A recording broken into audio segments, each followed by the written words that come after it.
Bismillahirrahmanirrahim. Assalamualaikum warahmatullahi wabarakatuh.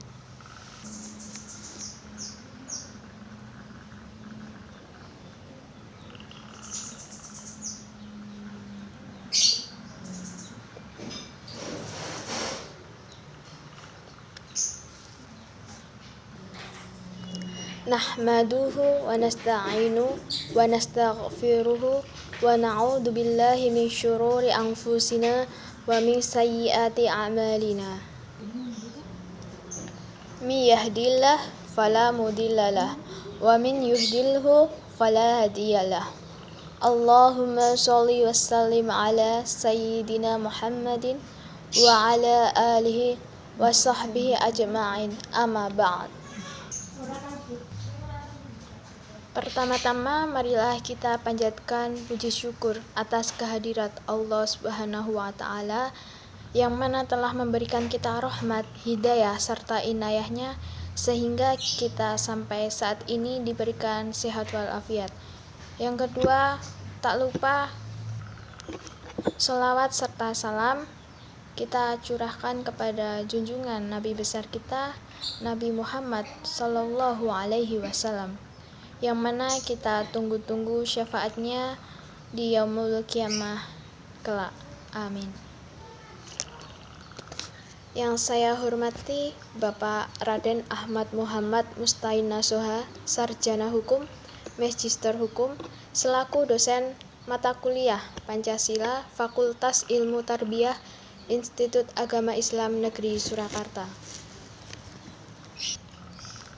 Sebelumnya perkenalkan, saya Hafifah Sevia Agustin, NIM 203111043, kelas PAI 2B, Fakultas Ilmu Tarbiyah IAIN Surakarta. Di sini saya akan menyampaikan mengenai materi Pancasila dalam perspektif Islam. Pancasila merupakan penjelmaan dari jiwa dan kepribadian bangsa, sekaligus filsafat dan pandangan hidup yang digali melalui pemikiran akar budaya bangsa. Sehingga Pancasila adalah titik temu dari pluralitas bangsa Indonesia. Pancasila merupakan konsensus nasional yang dapat diterima semua paham, golongan, dan kelompok masyarakat di Indonesia. Pancasila adalah dasar negara yang mempersatukan bangsa sekaligus bintang penuntun yang dinamis, yang mengarahkan bangsa dalam mencapai tujuannya. Dalam posisinya seperti itu, Pancasila merupakan sumber jati diri, kepribadian, moralitas, dan haluan keselamatan bangsa. Penafsiran Pancasila dalam perspektif Islam. Pertama, ketuhanan yang Maha Esa. Pada prinsipnya, sila pertama menegaskan bahwa bangsa Indonesia dan setiap warga negaranya harus mengakui adanya Tuhan. Ini merefleksikan bahwa Indonesia pada umumnya merupakan bangsa religius, dan Islam memandang sila pertama Pancasila sebagai dasar keimanan dan ketauhidan. Menurut Islam, bahwa dimensi keimanan terletak pada individu masing-masing. Seseorang tidak diperkenankan melakukan paksaan untuk mengikuti keyakinannya tertentu. Demokrasi keagamaan dalam Al-Quran dinyatakan secara gamblang dengan pernyataan tidak ada paksaan dalam agama yang terdapat dalam Quran Surat Al-Baqarah, surat kedua ayat 256. A'udzubillahi minasyaitonirrajim. Bismillahirrahmanirrahim. La ikraha fid din, qad tabayyana ar-rusydu minal ghayy. Faman yakfur bit-taghuti wa yu'min billahi faqad istamsaka bil urwatil wuthqa la infisama laha. Wallahu sami'un alim. Yang artinya tidak ada paksaan dalam menganut agama Islam. Sesungguhnya telah jelas perbedaan antara jalan yang benar dengan jalan yang sesat. Barang siapa ingkar kepada tauhid dan beriman kepada Allah, maka sungguh dia telah berpegang teguh pada tali yang sangat kuat. yang tidak akan putus. Allah Maha Mendengar, Maha Mengetahui. Ayat ini mengandung dua sudut pandang hukum. Hukum agama menggarisbawahi tidak boleh ada paksaan sedikit pun untuk beragama. Dan hukum syariat melarang menekan manusia agar mengikuti keimanan tertentu dalam situasi terpaksa. Islam juga sepenuhnya mendukung kehidupan demokrasi dalam bidang keagamaan melalui proteksi atas hak asasi beragama atau berkepercayaan dan menjamin kebebasan menjalankan ajaran-ajaran agama atau kepercayaan masing-masing pengikutnya, yang juga sejalan dengan dasar negara Pancasila dan Undang-Undang Dasar 1945 khususnya pasal 29. 2. Kemanusiaan yang adil dan beradab. Sila kemanusiaan yang adil dan beradab dalam Pancasila pada prinsipnya menegaskan bahwa kebangsaan Indonesia merupakan bagian dari kemanusiaan universal yang dituntut mengembangkan persaudaraan dunia berdasarkan nilai-nilai kemanusiaan yang berkeadilan dan berkeadaban. Kemanusiaan yang adil dan beradab merupakan kesadaran sikap dan perbuatan manusia yang didasarkan pada potensi akal budi dan hati nurani. Keadaban dan keadilan menurut Islam adalah bagian inti dari risalah ajaran. Islam adalah tradisi, perdamaian, dan harmoni. Sila kedua Pancasila juga mengajarkan bagaimana untuk saling menjunjung tinggi nilai-nilai kemanusiaan dengan memperlakukan manusia secara adil dan jujur, sehingga akan melahirkan manusia yang beradab, sopan santun, humanis, baik dalam tindakan maupun ucapan. Sehingga berdasarkan sila kemanusiaan yang adil dan beradab, kebangsaan yang dikembangkan bukanlah kebangsaan yang menyendiri, melainkan kebangsaan yang berkeluargaan antar bangsa-bangsa.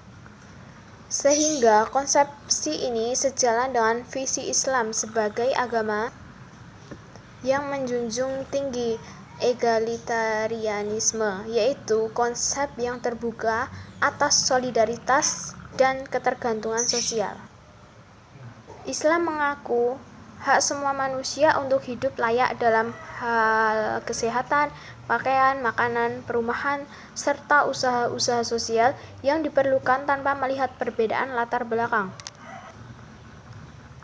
Islam juga menekankan hak setiap orang atas jaminan sosial. Hal ini menjadi spirit Islam dalam bertanggung jawab dan saling berkorban agar tercipta masyarakat yang saling berbagi, tolong-menolong, dan gotong royong, yang terdapat dalam Quran Surat Al-Ma'idah surat kelima ayat 2. A'udzubillahi minasyaitonirrajim. Bismillahirrahmanirrahim. Ya ayyuhalladzina amanu la tuhillu sya'airallahi wala syahral harama walal hadiya walal qalaida wala aminal baital harama yabtaghuna fadlan min rabbihim wa ridwana wa idza halaltum fastadu wa la yajrimannakum syana'anu qaumin an saddukum 'anil masjidil harami an ta'tadu wa ta'awanu 'alal birri wat taqwa wa la ta'awanu 'alal itsmi wal 'udwan wattaqullaha innallaha syadidul 'iqab. Shadaqallahul azim, yang artinya, wahai orang-orang yang beriman, janganlah kamu melanggar syiar-syiar kesucian Allah dan jangan melanggar kehormatan bulan-bulan haram, jangan mengganggu haji atau hewan-hewan kurban dan khalaid, hewan-hewan kurban yang diberi tanda, dan jangan pula mengganggu orang-orang yang mengunjungi Baitul Haram. Mereka mencari karunia dan keridhaan Tuhannya. Tetapi apabila kamu telah menyelesaikan ihram, maka bolehlah kamu berburu. Jangan sampai kebencianmu kepada suatu kaum karena mereka menghalang-halangimu dari Masjidil Haram, mendorongmu berbuat melampaui batas kepada mereka, dan tolong-menolonglah kamu dalam mengerjakan kebajikan dan takwa. Dan jangan tolong-menolong dalam berbuat dosa dan permusuhan. Bertakwalah kepada Allah, sungguh Allah sangat berat siksaannya. 3. Persatuan Indonesia. Sila Persatuan Indonesia pada prinsipnya menegaskan bahwa bangsa Indonesia merupakan negara kebangsaan, bangsa yang memiliki kehendak untuk bersatu, memiliki persatuan perangai karena persatuan nasib. Persatuan dalam hal ini adalah persatuan kebangsaan Indonesia yang dibentuk atas bersatunya beragam latar belakang sosial, budaya, politik, agama, suku bangsa, dan ideologi yang berada di wilayah Indonesia. Dalam hal ini, Islam sejalan dengan konsep Pancasila karena secara konkret Islam mengajarkan tentang upaya-upaya menyikapi keanekaragaman masyarakat dan bangsa, yaitu persatuan dan kesatuan manusia perlu diikat oleh persaudaraan. Persaudaraan yang dimaksud ialah persaudaraan universal, di mana umat manusia diikat tanpa mengenal warna, identitas etnis, dan agama yang dipeluk.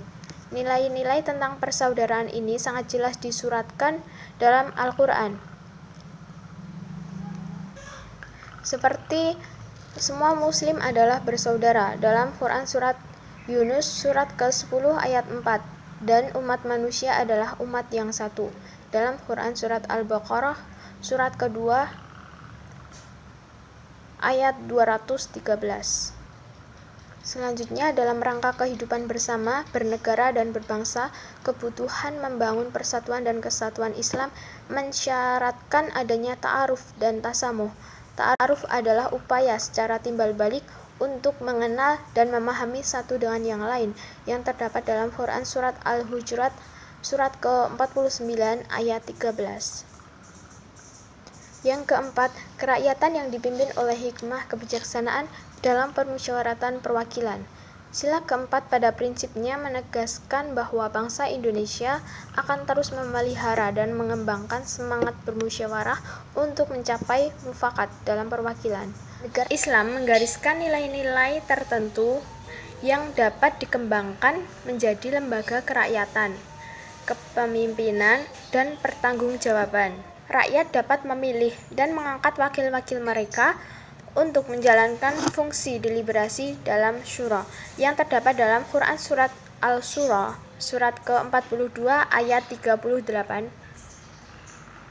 A'udzubillahi minasyaitonirrajim. Bismillahirrahmanirrahim. Walladzina istajabu lirabbihim wa aqamus salata wa amurhum syura bainahum wa mimma razaqnahum yunfiqun. Shadaqallahul azim, yang artinya, dan bagi orang-orang yang menerima mematuhi seruan Tuhan dan melaksanakan sholat, sedang urusan mereka diputuskan dengan musyawarah antara mereka, dan mereka menginfakkan sebagian dari rezeki yang kami berikan kepada mereka. Yang kelima, keadilan sosial bagi seluruh rakyat Indonesia. Keadilan sosial berarti tercapainya keseimbangan antara kehidupan individu atau pribadi dengan kehidupan masyarakat. Sementara dalam Islam, keadilan adalah manifestasi sosial pertama dari tauhid atau ketuhanan yang Maha Esa. Prinsip keadilan adalah inti dari moral atau ketuhanan, landasan pokok peri kemanusiaan, simpul persatuan, dan matra kedaulatan rakyat. Sebagai risalah profetik, Islam pada intinya adalah seruan pada semua umat manusia menuju satu cita-cita kesatuan kemanusiaan, tanpa membedakan ras, warna kulit, etnik, jenis kelamin, kebudayaan, dan agama. Tak ada di mana di dalam Quran surat Al-Hujurat surat ke-49 ayat 13. A'udzubillahi minasyaitonirrajim. Bismillahirrahmanirrahim. Ya ayyuhan nasu inna khalaqnakum min dzakarin wa untha wa ja'alnakum syu'uban wa qabaila lita'arafu. Inna akramakum 'indallahi atqakum. Innallaha 'alimun khabir. Shadaqallahul azim, yang artinya, wahai manusia, sungguh kami telah menciptakan kamu dari seorang laki-laki dan seorang perempuan. Kemudian kami jadikan kamu berbangsa-bangsa dan bersuku-suku, agar kamu saling mengenal. Sungguh, yang paling mulia di antara kamu di sisi Allah ialah orang yang paling bertakwa. Sungguh Allah Maha Mengetahui, Maha Teliti. Pancasila adalah bentuk objektifikasi Islam, yakni nilai-nilai yang dapat diterima secara umum oleh semua orang. Ini artinya bahwa nilai-nilai yang terkandung di dalam Pancasila secara filosofis teologis tidak bertentangan dengan ajaran Islam maupun agama-agama lainnya. Bahkan di dalamnya terkandung visi-visi ajaran Islam. Oleh karena itu, proses integrasi nilai-nilai Islam dengan Pancasila menjadi hal yang penting sebagai langkah dalam membangun bangsa Indonesia yang lebih baik. Pancasila bukanlah ideologi tauhid sebagaimana dipersepsikan oleh kelompok ekstremis. Oleh karena itu, sudah seharusnya dalam rangka sosialisasi 4 pilar negara Pancasila, Undang-Undang Dasar 1945, NKRI, dan Bhinneka Tunggal Ika perlu melibatkan pihak-pihak umat Islam, baik yang ada dalam parlemen maupun di luar parlemen, yang selama ini masih mengalami krisis kepercayaan terhadap ideologi negara ini.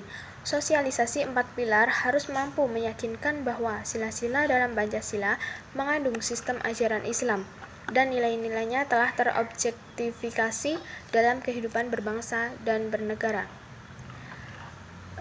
Kesimpulan, secara umum bahwa Pancasila mengandung nilai-nilai ketuhanan, kemanusiaan, persatuan, kerakyatan, dan keadilan, yaitu sebuah nilai-nilai universal yang luhur. Semangat dari nilai-nilai Pancasila tersebut sangat sesuai dengan nilai-nilai Islam. Bahkan, apa yang diusung oleh Pancasila secara keseluruhan menjadi visi Islam dalam risalahnya.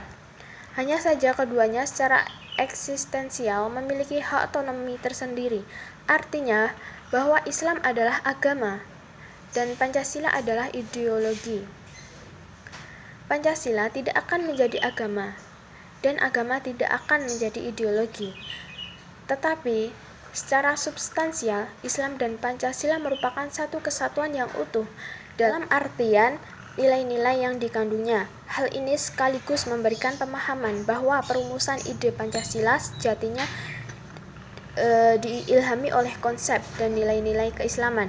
Penegasan ini berdasarkan pemikiran bahwa yang dimaksud adalah nilai-nilai Pancasila bersesuaian dengan Islam tanpa harus menjadikan Indonesia sebagai negara Islam. Secara formal, pemikiran ini pula sangat menganjurkan bahwa nilai-nilai Islam dapat tumbuh dan berkembang pada sebuah negara yang tidak menegaskan sebagai negara yang berafiliasi pada Islam. Demikian yang dapat saya sampaikan. Semoga bermanfaat dan barokah, dan saya memohon maaf apabila banyak kekurangan dan apabila ada kelebihan datangnya dari Allah Subhanahu wa Ta'ala. Sekian, marilah kita tutup dengan doa kafaratul majelis. Subhanakallahumma wa bihamdika asyhadu an la ilaha illa anta astaghfiruka wa atubu ilaih. Sekian, terima kasih. Wassalamualaikum warahmatullahi wabarakatuh.